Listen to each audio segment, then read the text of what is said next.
A message to men in leadership. And before I start, this is not every man and this is not all men. These are simply just patterns that I've observed. And if it doesn't fit, I want you to let it go. And if it does, then I think that we should explore. So, men, I want to talk to you for a second because I've noticed something. I've noticed a lot of good men seem to be walking on eggshells. And it's not because they don't care or because they're bad people, but because they're simply afraid of getting it wrong. The workplace, leadership, and the expectations have all changed almost overnight. And sometimes I see men respond by doing something quite interesting. They avoid. They avoid the conversation, the feedback, the disagreement. They avoid the tension.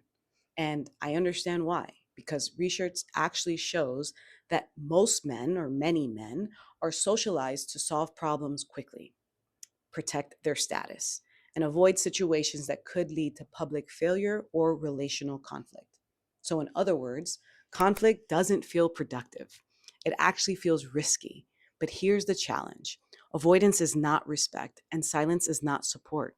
Leadership requires us to have courageous conversations.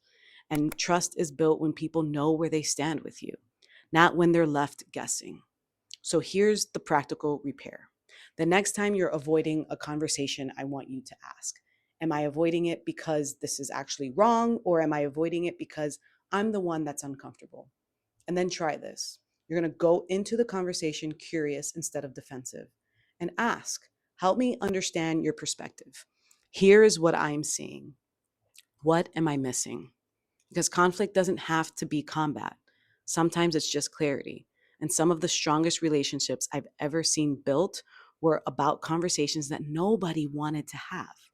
And to the men who are trying to lead with courage, integrity, and character, I want you in my leadership community.